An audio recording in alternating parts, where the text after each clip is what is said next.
출발 새아침.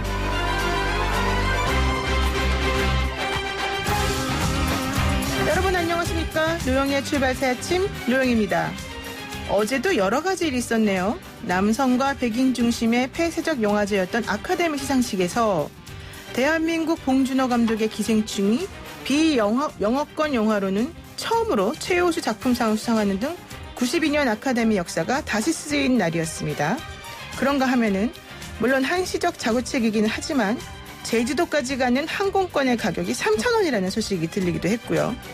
또 같은 날 자유한국당에서는 탈북민인 태영호 전 주영 북한 대사관 공사를 인재로 영입해서 4.15 총선에서 서울 강남구의 지역구 후보로 뛰게 한다는 소식이 들려오기도 했습니다. 세상이 바뀌고 있는 걸까요? 따뜻하고 상식적인 보통 지식인 노영희 변호사가 진행하는 YTN 라디오 노영의 출발 새아침. 우리 새아침 가족들도 세상의 흐름에 맞춰 유연하게 한번 시작해 보겠습니다.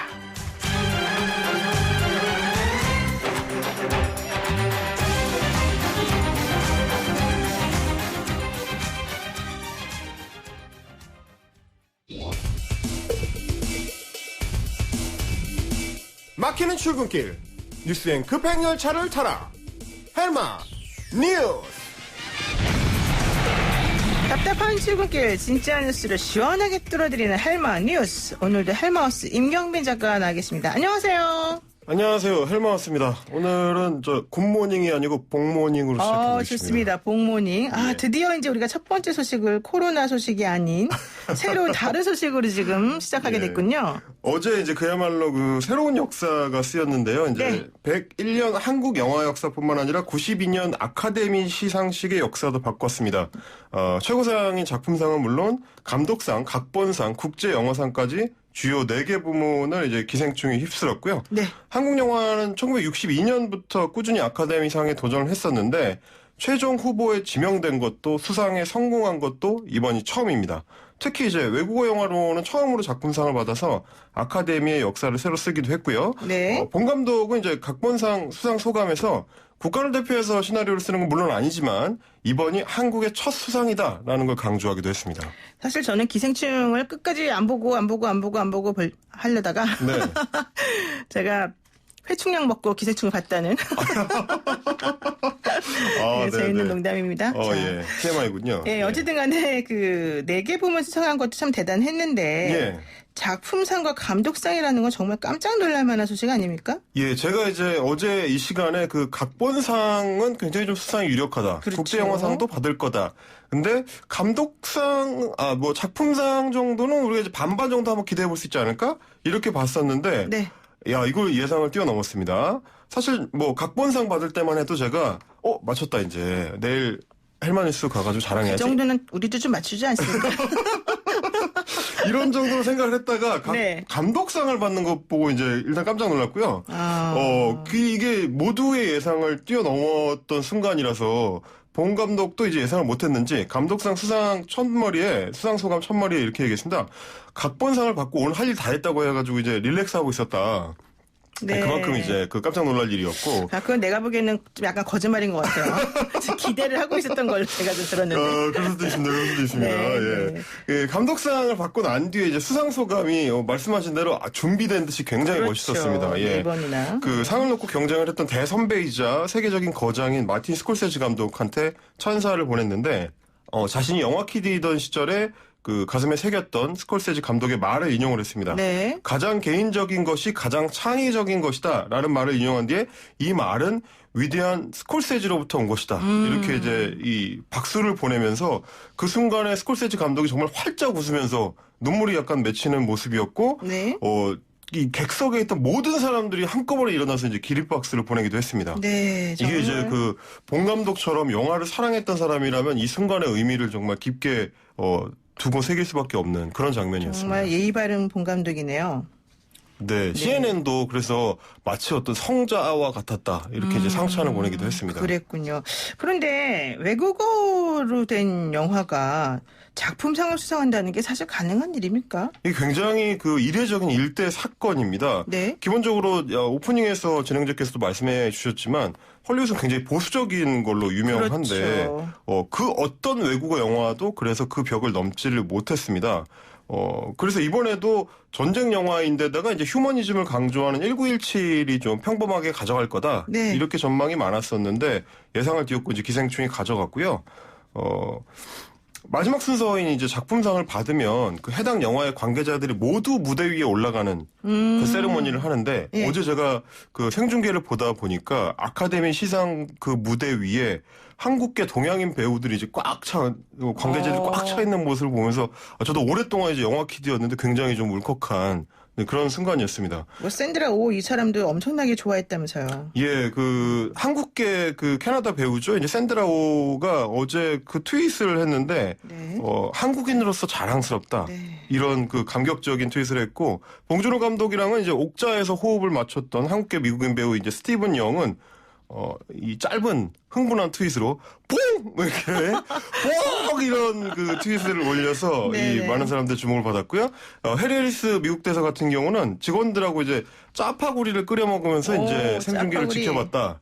이런 트윗을 올렸고 네. 구글 CEO인 인도계 이제 순다르 피차이 그리고 이번 미국 대선의 민주당 후보인 앤드류 양 이렇게 전 세계 각지의 유명 인사들도 축하 메시지를 쏟아냈습니다. 네, 어제 그리고 또 뭐 아주 뒷얘기들이 좀 많았던 것 같아요. 예, 특히 이제 봉준호 감독의 그 유머러스한 수상도 소감이 많이 회자가 됐는데요. 네. 국제 영화상을 수상한 직후에 오늘 밤 나는 술 마실 준비가 돼 있다. 이제 이렇게 해가지고 좀 그 사람들을 웃겼는데 네. 잠시 후에 감독상을 받은 뒤에는 그 말을 한 번 더 받아가지고 내일 아침까지 마시겠다 이런 얘기를 해서 이제 그 네. 폭소를 자아내기도 했고 네. 감독상을 받은 뒤에는 이제 후보에 함께 올랐던 쿠엔틴 타란티노 감독을 추켜 세우면서 쿠엔틴 형님 사랑한다 이렇게 얘기를 해서 네. 또 이제 서로 이게 화답하는 그런 모습을 연출하기도 했습니다. 그랬군요. 사실 1917이 스티븐 스필버그 감독이 제작하기도 했고요. 예. 또 이게 기생충보다 뭐 10배나 많은 그런 돈을 들여서 만들었기 때문에 당연히 그쪽이 수상할 줄 알았는데 예. 역시 정말 우리나라 대단합니다. 예, 영화는 돈으로 하는 게 아니다. 이걸 한번 역시 보여주죠. 예. 그렇군요. 자, 그러면 이제 두 번째 소식은 뭘까요? 예. 두 번째 소식은 이제 신종 코로나 바이러스에 네, 관련된 네. 소식인데요. 어제는 새로운 확진자가 나오지 않으면서 총 감염자 수는 27명을 유지를 했고요. 네. 11번째 환자가 퇴원하면서 총 퇴원자 수는 이제 4명으로 늘었습니다. 어제 좀 희망적인 소식은 그 의사 환자, 혹시 감염됐을 가능성이 있는 의심 환자죠. 이제 네네. 그 중에서도 검사가 진행 중인 사람들의 숫자가 크게 줄어들었습니다. 어제 이제 음성 판정을 새로 받은 사람들이 615명이 늘어나면서 기존에 이제 검사 중이었던 사람의 숫자가 809명에서 531명으로 대폭 감소했습니다. 네. 이로써 이제 국내에서도 전반적인 좀 추세가 꺾이는 거 아니냐 이런 희망 섞인 전망이 나오는 것 같습니다. 그 어제 강기정 정무수석도 좀 꺾이는 것 같다 이렇게 조심스럽게 말씀하시더라고요. 예, 이해창 민주당 대표를 면담하고 나온 뒤에 이제 기자들을 만났는데 아직 확실하지는 않지만 이렇게 이제 전제를 하고 트렌드가 조금 꺾인 것 같다 이제 이런 네. 얘기를 했습니다. 저는 뭐 따로 어제 그 박원순 시장의 페이스북 메시지를 좀 주목을 해봤는데요. 정치를 어떻게 하느냐에 따라서 감염병 대처가 다릅니다. 이 말로 이제 시작을 합니다. 그러면서 지난 2015년에 그 메르스 당시에 박근혜 정부의 방역하고 비교를 했는데 그만큼 현재 정부의 대처가 매우 효율적으로 이루어지고 있다. 이런 네. 점을 이제 강조하고 싶었던 걸로 보입니다. 그렇군요. 그런데 이제 반면에 그 일본 크루즈선에 대한 대응 점점 세계적으로 조금 빈축을 사는 것 같은 모양새인데요. 예, 어떻습니까? 그야말로 예. 방역 강국 일본은 어디 갔느냐 이런 네. 이제 한탄이 나올 지경입니다. 어제 확진자가 이제 65명이 추가로 확인이 되면서 크루즈선의 총 확진자 수가 135명. 갑자기 2배가 됐습니다. 그렇죠. 이게 이제 크루즈문을 꽁꽁 닫아놓고 격리에만 치중을 해왔기 때문에 배 안에서 이게 집단 감염이 번지고 있다. 이런 비판을 이제 피하기 어렵게 됐고요. 그렇지 않아도 애초에 이제 늑장 대응을 해가지고 이제 사태를 키웠다는 비판을 받아왔는데 네. 일본 정부는 여전히 우왕좌왕하면서 제대로 대응을 못하는 모습입니다. 뭐 격리가 이제 집단 감염의 원인이라고 얘기를 하면서도 전원 검사는 미루고 있어서 대책 없이 그 감염 숫자 축소하려고 만드는 거 아니냐. 이런 비판이 쏟아지고 있습니다. 그러니까 그동안 이제 일본을 두고 매뉴얼의 일본이다. 이런 얘기가 많았는데 네. 매뉴얼 없는 상황에서는 굉장히 좀 취약한 거 아니냐. 이런 얘기가 나옵니다. 근데 이제 크루즈선 같은 경우는 사실 조금 폐쇄적인 공간이기도 하고 그래서 또 연세 드신 분들도 많고 그래서 좀 걱정이 많이 되네요. 저는 어제 그런 생각이 들더라고요. 과연 저게 이제 부산항에서 이루어졌다면 우리가 저렇게 배 안에 사람들을 격리하는 상태로 놔뒀을까라는 좀 회의적인 생각이 좀 들긴 했습니다. 그러면 이제 좀 뭐 내리게 해가지고 다시 그렇죠. 격리한다는 거예요? 약간 한국적인 그 감성에서는 저걸 네. 저렇게 두기보다는 일단 다 내리게 하고 뭐 분리격리를 하거나 이런 조치를 취하지 않았을까라는 근데 외국 생각도 좀 사람들도 들기는. 있기 때문에 그게 이렇게 쉬울까는 네. 모르겠네요. 자, 어쨌든 세 번째 소식은 뭡니까? 세 번째 소식은 조금 이게 귀엽고 따뜻한 이야기 하나 준비해봤습니다. 네, 좋아요. 그 영국의 한 아버지가 이제 공룡을 좋아하는 아들을 위해서 모형 공룡을 구입을 했는데 6m짜리 거대 조형물이 왔다. 이런 소식입니다. 아버지가 애한테 공룡 선물을 하려고 했는데 예. 이제 작은 거 귀여운 걸 선물하는 줄 예. 알았더니 6m짜리가 왔다고요? 예, 그 영국 그 해협의 건지섬에 있는 한 부자의 얘기인데요. 네. 아들이 이제 디즈니 만화 다이너소어를 본 뒤에 4살짜리라 공룡에 푹 빠졌다고 합니다. 이제 아이들 키워보신 분은 아시겠지만 애들이 어느 시기에 이제 공룡에 완전 빠지는 시기가 있잖아요. 남자애들이 특히 그런 걸 좋아하더라고요. 네, 그 시기였던 것 같아요. 근데 이제 아내가 인근 섬의 놀이공원에서 이제 안 쓰는 공룡 모형을 판다 이런 얘기를 전해줘가지고 하필이면 이제 그 공룡이 아들이 제일 애착을 갖고 있는 카르노타우루스 이랬다고 해요. 그래가지고 이제 거금 153만 원을 들여가지고 주문을 했습니다. 와. 놀이공원에 있던 거니까 한 2, 3m 정도 사이즈의 뭐 생각을 해가지고 거금을 드린 건데 네. 막상 도착한 거 보니까 6m짜리 거대 조각상이더라. 근데 온라인 사이트에는 이제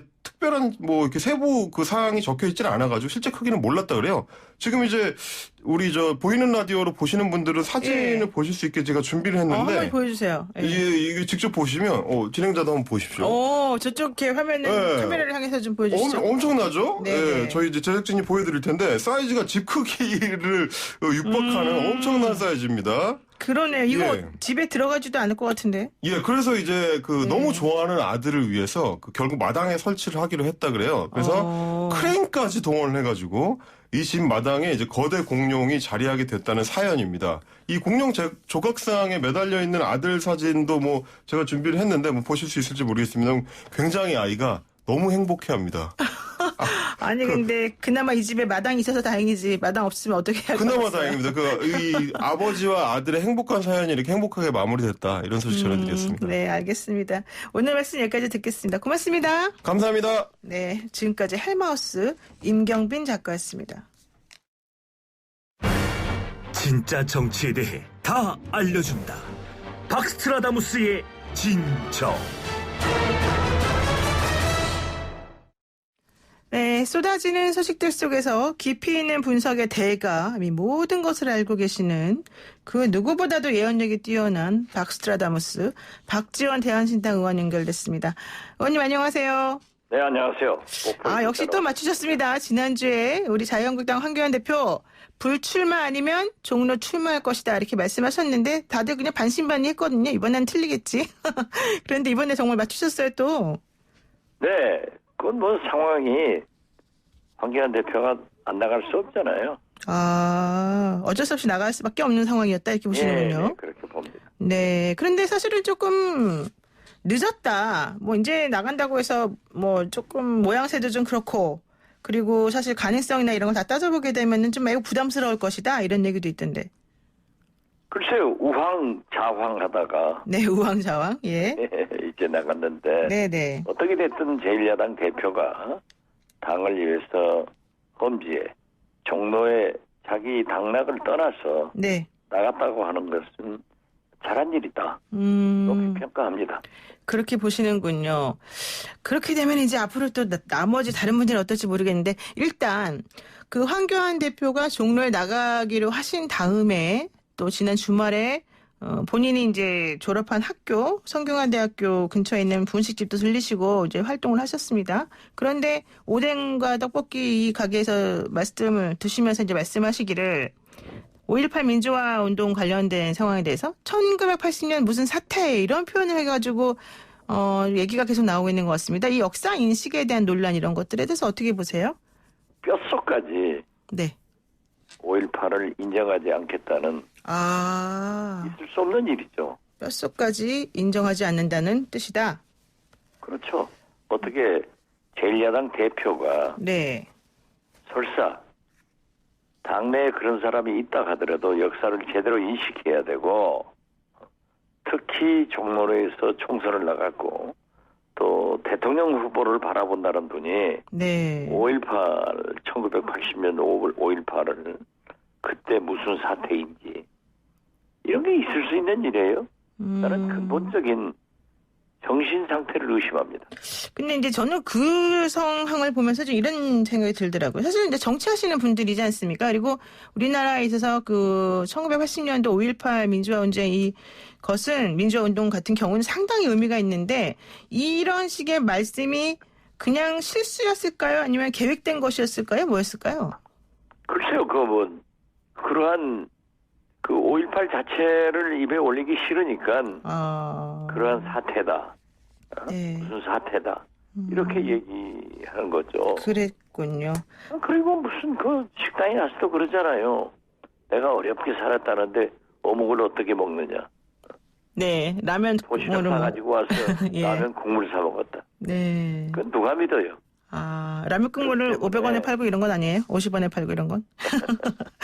일단 알겠습니다. 어쨌든 그 해에 4학년이었던 황교안 대표는 그 다음 해에 사시에 합격했다. 이런 얘기가 있더라고요. 그리고요. 그 유승민 새로운 보수당 의원이 자유한국당과 신설합당을 추진하겠다. 그러면서 자신의 진심을 보이기 위해서 총선 불출마를 선언한다. 이렇게 얘기했는데 불출마 선언, 진심 이 상관관계가 있습니까? 글쎄요, 대구에서 불출마 선언을 한 것 자체는 보수 대통합을 위해서 필요한 조치였다. 저는 줄기차게 황교안 대표가 종로 그리고 네. 유승민 전 대표는 대구를 떠나는 것이 네. 옳다. 그렇지 않으면 두 분 다 불출마 선언을 하는 것이 보수 대통합의 길이다라고 얘기를 했는데 네. 두 분 다 그러한 결정을 한 것은 의미가 있죠. 특히 혁통동에서 주관이 돼가지고 20일 통합 선언을 하고 빠른 시일 내에 통합 전당대회를 한다고 그러는데 네. 물론 유승민 대표가 불출마 선언을 하면서 지분이나 어떠한 것도 요구하지 않겠다 하는데 네. 꼭 그러하지는 않은 것 같아요. 뭐가 있을까요? 그러면 딴 뭐 요구한 게 있어요? 당연히 이 당대당 통합 소위 네. 신설 통합을 요구했다고 하면은 네. 흡수 통합이 아니라 같은 1대1 통합을 함으로써 여러 가지 지분과 당내 인사 이러한 것들을 요구하고 있지 않겠어요? 네. 그러니까 지금 현재도 황, 유 네. 소위 만남이 이루어지지 않고 있는 것 아닙니까? 네. 그렇게 보시는군요. 그 일각에선 이런 얘기도 하더라고요. 유승민 대표가 불출마 선언하는 거는 어쩔 수 없는 선택이었다. 나갈 데가 없기 때문이다. 뭐 이런 얘기도 하고 아니면 2년 후를 노리기 때문이다. 이런 얘기도 하는데 어떤 게 더 물론 두 가지 다 있을 겁니다. 왜냐하면 지금 현재 대구 정서로 봐서는 언론 보도에 의하면은 네. 만약 보수 통합당에서 유승민 의원을 대구에 공천한다고 하면은 친박 세력들이 함께 동거하지 않고 뛰쳐나갈 거 아니에요? 그렇죠. 그리고 특히 한국당 김형호 공관위원장은 TK 50%를 물갈이하겠다 네. 하는 문제도 이제 뛰쳐나갈 수밖에 없는 그런 입장이고 네. 또 유승민 스스로도 대구에서 여론조사나 여러 가지로 봐서 기대하기 어렵잖아요. 네. 그렇기 때문에 대통합을 해준다는 그런 명분하에 자기 신변 문제도 정리하면서 반드시 2년 후 대통령 선거는 준비한다. 저는 그렇게 봅니다. 그렇군요. 그래서 또 그 바른미래당의 손학규 대표는 어제 좀 약간 격앙된 목소리로 유승민 의원이 바른미래당을 갖다 바친 거다. 자유한국당 이런 말씀도 하셨는데 어떻게 보세요? 이 부분은? 글쎄요. 자유한국당을 만약에 네. 손학규 대표가 참 아이러니컬하게도 그렇게 비난을 받으면서도 지켜줬기 때문에 유승민 전 대표가 탈당을 하게 됐고 네. 그 결과로 바른미래당이 남아있다. 한국당으로 가지 않았다. 네. 이런 결론도 있고요. 네네네. 또 안철수 전 대표가 기구하면 넘겨주겠다라고 네. 했는데 손학규 대표로서는 많은 비난을 받았지만은 네. 만약 바른미래당을 안철수 대표에게 넘겨주면 역시 네. 보수 중도 정당으로 바른미래당을 받쳐준 꼴이 되는데 네. 그래도 손학규 대표가 그런 갖은 모욕과 비난을 받으면서도 지켜줬기 때문에 네. 바른미래당이 향배가 어떻게 될는지 모르지만은 지금 그래도 진보 쪽에 가까운 의원들이 지켜지고 있지 않는가 그런 평가도 받는 거죠. 그렇군요. 지금 손학규 대표가 뭐 어쨌든 여러 가지로 비난을 감수하고서라도 당을 지켰기 때문에 결과론적으로는 오히려 바른미래당이 그렇죠. 살아남은 거다. 그러니까 역시 정치는 과정도 중요하지만은 결과를 네. 보면은 네. 결과적으로 보면은 손학규 대표는 바른미래당을 잘 지켰다 네. 이렇게 얘기할 수도 있는 거죠. 그러면은 의원님 보시기에는 안철수 대표 전 대표가 만든 지금 국민당, 국민의 당이 아닌 국민당, 이 국민당도 결과론적으로는 뭐 신설 합당한다는 그 당 쪽하고 좀 통합할 가능성이 있다 이렇게 또 보시는 게 있어요? 글쎄요, 안철수 대표가 그럴까요? 안철수 대표는 그건 아니에요. 예. 기회를 보아서 보수 통합 신당이 네. 그 대통령 후보를 어려워질 때는 그러한 걸 할 거예요. 오직 네. 자기 대통령 후보가 되기 위한 여러 가지 전략을 구사하고 있는데 보십시오. 국민의당에서 의자는 빼버렸잖아요. 네. 그 의자가 호남이에요. 그 의는 호남의 의다. 호남이다. 그럼 국민의당에서 호남을 빼고 국민당이 된 거죠. 네. 그러면은 무슨 뜻이에요, 그게? 의자를 뺐잖아요. 그러니까 호남을 버렸다는 거는 국민의당인데 네. 의자를 뺀 것은 네. 그 의자가 호남이다 이거죠. 지금 국민당의 안철수 대표가 호남에서 전혀 동감을 얻지 못하고 있어요. 네. 그러니까 상황을 인식하시고 다른 길 쪽으로 그냥 방향을 전환하는 거다. 이렇게 보시네요. 뭐 전환 여부는 잘 모르겠지만은 예. 저는 뭐 관심이 없어요. 네, 관심이 없어요. 알겠습니다. 그리고요, 지금 이거 하나만 여쭤보고 다른 얘기로 넘어갈게요. 유승민 의원이 이제 결과론적으로는 한국당에 힘을 실어주고 있고요. 또 이정현 후보가 전 대표로서 나는 비켜주겠다. 그래서 황교안 대표 혼자 지금 나가는 쪽으로 종로가 얘기가 되고 있습니다. 이렇게 되면은 황교안 대표에게 상당한 호재로 작용할 수 있을 것 같은데 만약에 보수 통합이 총선 직전에 빅텐트 형식으로 혹은 뭐 중텐트라도 하게 되면은 이낙연 총리하고의 싸움에서 승기를 잡을 수 있다. 이렇게 또 보실 수 있습니까? 이정현 대표가 황교안 대표에게 자리를 비켜준 것은 네. 뭐 같은 보수로서 한국당 대표에게 자리를 비켜줬다. 네. 그런 선의로도 볼 수 있지만은 이정현 대표가 비켜줌으로써 황교안 대표도 득이 되지만 이낙연 전 총리도 득되는 거 아니에요? 왜요? 어떤 게 득이 될까요? 이정현 대표가 종로에서 출마를 하면은 예. 일부 보수 측은 이정현 대표한테 갈 수 있기 때문에 네. 다른 곳으로 옮긴다고 하면은 그러한 면은 황교안 대표가 이익이 되지만 네. 만약 이정현 대표가 옮기지 않고 종로에서 출마한다고 하면은 종로에도 상당한 호남 출신들이 많아요. 네. 그러면은 이정현 대표도 비록 보수이지만은 상당한 호남표가 지지할 수 있는데 그걸 비켜주면은 또 그건 이낙연 대표 총리가 이익이죠. 그러니까 저는 예. 이정현 대표의 종로에서의 다른 구역으로 옮기는 것은 보수 대통합의 예의를 지키는 거지. 두 후보에게 그렇게 득실을 따지면 똑같다. 그런 생각 같습니다. 그러니까 보수적인 성향을 가진 호남표가 이정현 전 대표에게 몰릴 수도 있는데 지금 여기서 빠짐으로 인해서 양쪽의 결과는 뭐 똑같은 셈이다 이렇게 보시는군요. 네, 저는 그렇게 봅니다. 그렇군요. 그러면 한국당 어쨌든 하나 황교안 대표가 종로 출마하면서 홍준표 전 대표랑 김태호 전 경남지사 고향 출마 불가 방침이 또 더 강력하게 나올 것 같은데 이렇게 되면은 이 두 분은 어떻게 될까요? 무소속으로 나가실까요? 아니면은 그냥 따를까요? 당의 입장을? 아무래도 두 분 다 예. 공관위원장 김용우 위원장이 뭐 내려가서 설득을 했지만 너무 늦었다. 네. 고향에서 출마하겠다.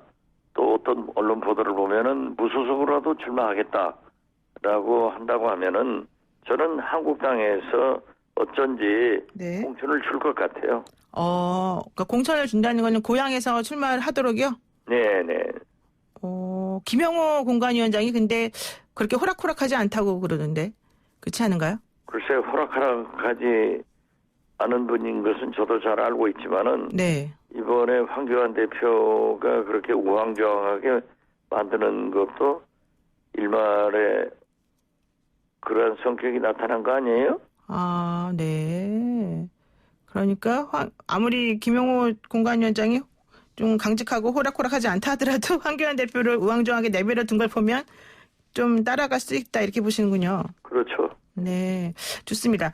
또 한국당의 인재영입 관련해서 하나만 여쭤보면은 태용호 전 주영 북한 대사관이 갑자기 영입이 되고 지역구 나간다는 얘기가 있습니다. 이거는 어떻게 평가를 해야 됩니까, 우리가? 물론 뭐 태용호 공사는 저하고도 방송도 많이 해보고 친하시죠? 네. 훌륭하신 분인데 네. 한국당에서 영입해서 서울 지역구에 나간다 하면은 여러 가지 스토리가 있는 분이죠. 네. 유권자가 결정할 문제죠. 그런데 일각에서 이런 얘기도 하더라고요. 그 태용호 전 뭐 대사가 무슨 자격으로 지역을 대표하냐 이런 얘기도 하던데요. 글쎄요, 뭐 거기까지는 제가 태용호 공사 얘기까지 말발하는 것은 거시기하네요. 거시기. 알겠습니다. 국민당 하나만 더 여쭤보고서 좀 그 얘기 넘어가겠습니다. 그 안철수 결국 이제 대표가 국민당 창당준비위원장에 선출이 됐는데 이 자리에 진중권 전 교수가 함께하면서 막 울먹울먹하기도 했어요. 이거는 무슨 뜻일까요? 두 분이 같이 정치적으로 뜻을 같이 한다는 뜻일까요? 글쎄요, 진중권 교수는 요즘 뭐 평론가, 네. 교수로서 보는 사람마다 다발성을 쏘아버리더라고요. 네. 저도 한 방 맞았어요. 아, 그래요? 그래서 네. 그냥 뭐 기자들이 물어서 난 소위부답이다. 네네. 듣고 만다라고 했지만은 거기 안철수 국민당 장준이에 가서 뭐 평론가 학자로서 강연을 한 거지. 저는 국민당에 입당한 것은 아닌 거 아니에요? 네. 예. 일단 그렇죠. 예. 예. 그렇기 때문에 그러한 조국 전 장관에 대한 뭐 여러 가지 감회가 있어서 훌쩍거렸다는 그런 보도를 보았습니다만은 저는 그렇게 큰 의미 두지 않습니다. 의미를 크게 두지 않는다. 뭐 진 교수가 이러다가는 국민당하고 손잡고 좀 정치를 나갈 수도 있겠다. 뭐 이런 얘기도 하던데 그건 아직은 모르겠다 이런 얘기시네요. 그러지는 않을 것 같은데요. 그러진 않을 것 같다. 이념적 차이가 있으니까. 네. 그러면 지금 국민당 어쨌든 이제 창당준비위원장이신 안철수 대표의 뜻이 뭐 제일 중요하겠지만 핵심 지지층을 어디로 두고 지금 하는 겁니까? 옷 색깔도 오렌지 색깔로 바뀌고 그러던데. 글쎄 저도 잘 모르겠어요. 저 관심이 없다니까요. 관심이 없으시면 죄송합니다. 제가 계속해서 관심 없는 질문을 막 여러 개 하고 있네요. 네. 이제 대한신당 얘기 제가 관심 있으실 만한 대한신당 얘기 하겠습니다. 바른미래당, 민주평화당, 이렇게 대한신당 3당 통합이 본격적으로 추진이 되고 있는데 성공할 거라고 예상하시니까 당연히 하겠죠. 그건 뭐 통합 선언까지는 무난히 빨리 할 수 있지만 네. 또 통추위를 구성해서 오늘 또 만난다고 하지만은 네. 만약에 우리 대한신당은 지금 현재 누구나 다 내려놨단 말이에요. 네. 그런데 상대 당들이 그러한 지도부나 만약 지분 문제 등을 얘기하면은 네. 통합은 됩니다. 그렇지만 좀 그 디테일에 악마가 있어서 조금 시간이 필요하지 않을까 저는 그렇게 봅니다. 그러니까 통합은 되긴 되는데 시간적으로는 조금 뭐 짧을 수도 있고 길 수도 있는데 그거는 디테일상의 문제일 것이다. 네, 시간은 짧을 수는 없고 네. 좀 걸릴 것 아닐까 이렇게 네. 추측합니다. 그럼 어쨌든 이 3당의 핵심 지지층은 결국 호남 지역으로 봐도 되는 거네요. 그렇죠. 네. 그럼 민주당하고 싸움에서는 어떻게 될까요? 민주당과 1대1 선의 경쟁을 하고 예. 비호남권에서는 연합도 하는 것이 분열된 보수를 향해서 네. 확실한 총선 승리를 할 수 있고 그렇게 함으로써 문재인 대통령의 2년 잔여 임기도 성공시키고 독보제도에 의한 개혁이 되지 않겠느냐. 네. 그리고 무엇보다도 진보 정권의 재창출에 마중물 역할을 할 것이다. 네. 라는 생각을 했지만 네. 민주당에서 그렇게 탐탁치 않게 생각하는 것 같아요. 그런 것 같더라고요, 저도. 예, 알겠습니다. 오늘 말씀 여기까지 듣겠습니다. 그러다 큰 거 다칩니다. 큰 거 다친다. 그렇죠. 예, 알겠습니다. 고맙습니다. 예. 보수 대통합이 되면 어떻게 될 거예요? 네, 그렇군요. 예, 나중에 또 같이 또 얘기도 될 수도 있겠네요. 예, 고맙습니다. 감사합니다. 네. 지금까지 박지원 대한신당 의원이었습니다. 노영의 출발 새 아침 잠시 후에 돌아오겠습니다. 아침을 시작하는 슬기로운 방법. 오늘 내게 이로운 뉴스. 노영희의 출발 새 아침 슬기로운 인터뷰. 네, 봉준호 감독의 기생충이 어제 LA에서 열린 아카데미 시상식에서 작품상, 각본상, 국제장편영화상, 감독상 총 4개의 상을 휩쓸면서 정말 이변을 일으켰는데요. 어제 기대에 찬 현지 분위기를 우리 윤성훈 평론가가 어제 오전에 전해주셨는데 오늘도 이 기쁜 소식을 같이 한번 나누려고 전화 연결해봤습니다. 평론가님 안녕하세요. 안녕하십니까. 목소리가 활기차십니다. 네. 거기 지금 몇 시예요, 근데 지금? 지금 여기는 오후 2시 30분 조금 넘었네요. 네. 그러셨군요. 어제 그 봉준호 감독이 저녁에 술 마셔야 되겠다 했는데 정말 많이 드셨습니까? 네, 같이 마시지는 못했지만 이제 관계자에 따르면 아마 늦게까지 드신 걸로 그렇게 들었습니다. 그랬군요. 또 약속을 잘 지키는 봉준호 감독이네요. 근데 원래 술은 잘 못 드신다고 합니다. 하도 수상 소감을 많이 말하다 보니까 좀 미천이 떨어져가지고 이제 네. 얘기까지 했다. 미천 떨어져서 네. 임기응변으로 또 한 말이었군요. 그 얘기가. 네. 그 어제 이제 저희하고 방송하시고 난 다음에 이 햄버거 가게라는 키워드가 헤드라인에 떴어요. 평론가님이 말씀하신 그 일상 속에 있는 단어 햄버거 가게. 이게 우리 국민에게 현장 분위기를 생생하게 전달해 준 게 아닌가 싶은데 네. 이번에도 이제 분위기를 한번 좀 정확하게 좀 구체적으로 좀 전달해 주시죠. 어제 관련해서. 네. 일단 그 시상식장의 분위기가 사실상 저는 어제 전화 통화를 할 때도 작품상까지 받을 수 있지 않을까라는 생각을 좀 했었는데 네. 그 시상식장의 분위기 자체가 정말 기생충 쪽으로 완전히 기울어져 있었던 것 같습니다. 그래서 그 기생충이 각본상을 가장 먼저 받고 그때부터도 그 아카데미 투표에 참여한 그 아카데미 멤버들이 다 너무나 뜨겁게 열광적으로 이제 반응을 해줬었는데요. 그 분위기가 이제 감독상과 작품상까지 계속 이어졌죠. 그래서 항상 작품에 대한 후보로는 좀 갈릴 수는 있지만 이번에 기생충의 수상은 정말 받을 만한 작품이 받았다. 그런 이제 평가를 받고 있습니다. 네, 어제 이제 우리 국민들 정말 요즘에 하도 즐거운 소식이 없다가 어제 기생충 때문에 너무너무 즐거워하고 오늘 아침까지도 계속 그 얘기만 하고 있습니다. 근데 지금 그런 상황에서 한 번만 더 좀 정리를 해주시면 제일 중요한 게 작품상이잖아요. 이 작품상을 우리가 받았다는 거는 무슨 의미가 될까요? 지금까지 아카데미 92년 역사상 한 번도 그러니까 91년까지죠. 올해가 92년째. 그렇죠. 91년 동안 한 번도 외국어로 된 영화가 작품상을 받은 적이 없었습니다. 그러니까 완전히 아카데미 역사를 다시 쓰게 된 그런 사건입니다. 그리고 칸 영화제에서 황금 종려상을 받은 작품이 또 그 아카데미에서 작품상을 받은 경우는 지금까지 단 한 번밖에 없었고 그것도 이제 60년이 넘은 이야기거든요. 네. 만약에 이런 역사가 다시 쓰여지려면 또 다른 또 64년이 또 필요할지도 모르겠습니다. 그렇게 보시는군요. 그리고 지금 이제 봉준호 감독이 어제 얘기한 것 중에 하나가 또 오스카식에서 허락을 한다면 이 트로피를 텍사스 전기톱으로 5개로 나눠서 가지고 싶다 이런 얘기를 했는데 이 수상 소감은 뭐예요? 왜 전기톱으로 이 아까운 상을 자른다는 거예요?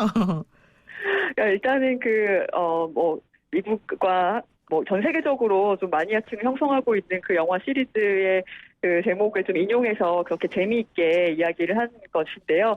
네, 본인이 평소에 좋아하고 또 존경해왔던 그런 감독들과 똑같이 나란히 이름을 올린 것도 너무나 감격스러운데 상까지 받게 되니까 그것을 똑같이 나눠주고 싶다 이렇게 유머러스하게 표현을 한 건데 이때까지 봉 감독이 항상 그 시상식장에서 상을 받으면서 하는 수상 소감들이 다 거의 어록이 만들어질 정도로 이렇게 재밌고 또 의미 있는 것들이 많았는데 이번에도 아마 이 그 멘트가 오랫동안 기억되지 않을까 싶습니다. 그러니까요. 어제 뭐 트위터에도 난리가 났던데 그 사실은 더 의미가 있었을 것 같아요. 왜냐하면은 봉준호 감독하고 송강호 배우는 지난 그 박근혜 정부 때 원래는 블랙리스트에 이름이 올렸던 분들 아닙니까? 아, 네, 그렇죠. 정치적인 어떤 색깔이라든가 그런 부분에 있어서 정권의 그 정권에서는 좀 그 블랙리스트에 네. 올린 그런 문화 인사였던 것 같은데요. 네. 또 이제 지금 그럼에도 불구하고 이제 상을 받으니까. 네. 기생충이라는 작품으로 상을 받게 돼서 아마도 너무나 기쁠 것 같습니다. 그러니까 인정을 받고 그리고 이제 실질적으로 본인의 그런 예술성, 문화성 이런 것들이 어느 정도 대중에게 받아들여졌다는 게 상당히 또 큰 의미가 있었을 것 같아요. 네. 그리고 어제 이제 시상식 시작 전에 평론가님께서 우리가 얘기를 하면서 1917이 기생충보다 근소한 차이로 조금 앞서는 것 같다 이런 얘기를 살짝 비추기도 하셨단 말이에요. 그리고 라이언 일병 구하기 뭐 이런 것처럼 실제 전쟁 영화의 감동을 담고 있는 소재가 매우 아카데미 시상식에서는 또 좋아하는 그런 거다 이렇게 말씀하셨는데 만약에 어제 것만 두고 본다면 아카데미가 좋아하는 소재 트렌드가 변했다거나 아카데미 시상식의 방향이 바뀌었다거나 이렇게 또 얘기할 수 있습니까? 그렇게까지 얘기하기에는 좀 어려운 부분이 있고 좀 뭐랄까요, 좀 과장된 부분이 있는데요. 전쟁 영화는 잘 만든 전쟁 영화는 언제나 사람들에게 울림을 주는 부분도 있고 휴머니즘도 들어가고 또 전쟁의 참상이 주는 어떤 메시지가 있으니까요. 어느 시기에나 어디서나 통할 수 있는 그런 이야기인데 1917 같은 경우에는 단순한 전쟁 영화라기보다는 형식적으로 너무나 새로운 시도를 한 작품이고 네. 그런 부분이 많은 그 평가를 받았고 그래서 이제 작품상 후보까지 강력한 후보로 이렇게 올라 있었는데 기생충과의 경합에서는 결국에 기생충이 승리를 하게 됐습니다. 네, 그랬군요. 그리고요, 이제 우리가 또 주목해볼 게 아까 이제 작품상 얘기했지만은 이 외국어 영화가 각본상 탄 게 사실은 또 상당히 중요하다. 아, 네네. 네, 우리도 사실 지난번에 제일 처음에 평론가님하고 얘기할 때도 이 번역이라고 하는 것이 가지는 게 미국에서 통하는 시대가 됐다 이렇게 했었던 것 같은데 어떻습니까? 그렇습니다. 번역의 중요성을 다시 한번 좀 느낄 수 있었는데요. 작년 이제 칸 영화제에서 처음으로 기생충이 그렇죠. 선보였을 때 그때부터도 그 번역가인 달시 파켓이 상당히 주목을 받았는데 미국인들 영어권 네이티브들의 어떤 정서에 맞게 정말 잘된 번역이 잘 전달이 돼서 사실은 거의 다 한국적인 영화라고들 많이 기생충을 이야기를 하는데요. 네. 그럼에도 불구하고 많은 영어권 관객들에게도 호응을 샀던 것 같습니다. 그러니까 지역도 중요하지만 그것보다 이제 의미 전달이 중요할 텐데 예컨대 달시바컷이 한국 20년 이상 거주했지만은 이제 아주 좀 디테일한 부분은 또 봉태일이 우리 봉준호 감독이 의미를 도왔다고 얘기를 하던데 예컨대 서울대학교 같은 경우는 옥스퍼드 이런 식으로 바꾸고 네. 그리고 또 중요한 게 조여정 씨가 거기 나오는 이제 충숙이라 그래야 되나? 예, 그분한테 짜파구리 할 줄 아시죠? 이렇게 물어보는 게 있잖아요. 네. 이런 짜파구리 같은 거는 어떻게 번역을 하는 거예요, 그러면? 아, 네. 람동으로 했거든요. 람동. 그러니까 네, 람돈. 라면과 우동을 섞어가지고 수조를 만든 거죠. 람동이라고. 저는 이제 개인적으로 달시파켓과 친분이 있어서 좀 물어봤습니다. 그 람동이라는 거 그 사람들도 원래 아는 단어냐, 원래 어떻게 받아들였냐, 근데 자기도 모르겠대요. 근데 본인도 그렇게 이제 새롭게 그걸 한번 조합을 해본 거죠. 시도를 해본 거죠. 근데 사람들이 알아듣고 어차피 또 이제 이미지가 나오니까요. 그렇죠. 약간 그 사람들 입장에서는 다른 문화권 사람들 입장에서는 뭐 짜장면 같이 생기기도 했는데 거기에 막 고기 들어가고 그렇게 만든 그 음식 어쨌든 간에 알아들었을 것 같습니다. 그러니까 이 람돈이라고 하는 말을 참 생각해낸 것도 대단한 거인 것 같은데 지금 실질적으로 보게 되면은 이번에 영화가 또 성공하게 된 배경 중에 하나가 사실 어제 수상식에서 CJ 엔터테인먼트의 이미경 대표가 가서 얘기한 것에 대해서도 이제 얘기들을 사람들이 하면서 이게 배급사나 이제 흥행, 상업적 성공을 거두기 위한 여러 가지 노력이 또 같이 합쳐졌기 때문이다. 이런 얘기를 하는 분들도 있더라고요. 이제 수상 결과에 대해서 말씀하시는 거죠? 네. 네, 그렇습니다. 기생충은 물론 너무나 훌륭하고 그 작품 자체만으로도 상을 받을 수 있는 충분한 저력이 있는 작품이었지만 그럼에도 불구하고 그것만으로는 부족합니다. 아카데미 그렇죠. 후보에 오르는 작품들 다 훌륭하기 때문에 대부분 그렇기 때문에 그런 부분에 있어서는 약간 프로모션이 많이 필요하고 전략적으로 좀 접근하는 부분이 많이 필요했는데요. 이제 그런 걸 다들 합니다. 모든 작품이 오스카 레이스 어떤 그 캠페인을 다 하게 되는데 그런 것들을 CJ가 이번에 참 잘해줬다는 평가를 받고 있습니다. 작년 가을에 개봉해서 지금까지 계속해서 그 상영관을 늘려가면서 네. 입소문을 유도를 했고 그리고 이제 오스카 그 아카데미 멤버들을 대상으로 하는 그런 프로모션이라든가 뭐 인터뷰라든가 이런 것들에 또 봉준호 감독이나 송강호 씨나 이런 분들이 많이 잘 참여를 해줬고 네. 저는 제가 생각하기에는 봉 감독이 그런 어떤 캠페인을 펼치면서 본인의 감독으로서뿐만이 아니라 인간적인 매력도 너무나 잘 보여줬기 때문에 또 이게 가능했다고 생각이 드네요. 네. 그렇군요. 그럼 지금 이제 뭐 홍보하고 배급사의 역할 이런 것도 하셨는데 지금 제가 듣기로 미국에서 한 1,000개 정도 되는 극장에서 상영을 하고 그런다 그러는데 그러면 수익이 좀 어때요? 상업적으로도 성공하고 있어요? 여기서는 이제 관객수를 따지지 않고 매출액으로 따지는데요. 네. 그 순위가 거의 지금까지 그 북미권에서 개봉한 외국어 영화 중에서 한 6위 정도를 달리고 있다고. 네, 그리고 이제 더 넘어설 수도 있겠죠. 네. 그러면 이제 사실은 상당히 흥행 성적이 좋은 거죠? 그 정도면? 정말 좋습니다. 네, 정말 좋은 것입니다. 네, 그렇군요. 그리고요, 또 이제 사실은 우리나라 영화가 혹은 미국 영화에 우리나라 사람들이 등장하는 그런 사례가 예전에 비해서 이제 지금 많이 나아지고 있는 상황인데요. 요즘에 뭐 크레이지 리치 아시안, 영화 서치 이런 것들도 보게 되면은 이쪽에 대한 관심이 많아진 건가요? 다양성이 확장되고 있다고 보는 건가요? 어떻게 봐야 됩니까? 확실히 좀 다양성이 확장되고 있는 부분이 있는 것 같아요. 왜냐하면 이때까지 사실 미국 사회가 다문화 다인종 사회임에도 불구하고 항상 영화 속에는 백인들 또 특히나 남성들 주인공이 많이 등장을 했는데 그건 너무나 비현실적이라는 거죠. 같이 살고 있는 그런 유색 인종들 그리고 또 다른 여러 가지 문화권의 사람들의 이야기가 같이 있어야 되는데 네. 그런 부분이 많이 배제되고 영화가 많이 제작됐었다면 지금은 조금은 거기에 대한 관심도 더 높아지고 그런 작품들도 더 많이 등장하고 있는 추세입니다. 그리고 어저께 그 시상식 많이들 보셨겠지만 네. 거기 보면은 이제 처음부터 끝까지 그런 다양성을 위해서 뭐 흑인 여성, 또 여성 합창단, 네. 여러 이제 코러스들 뭐 이런 분들의 구성을 굉장히 전략적으로 했다는 생각이 드네요. 그렇군요.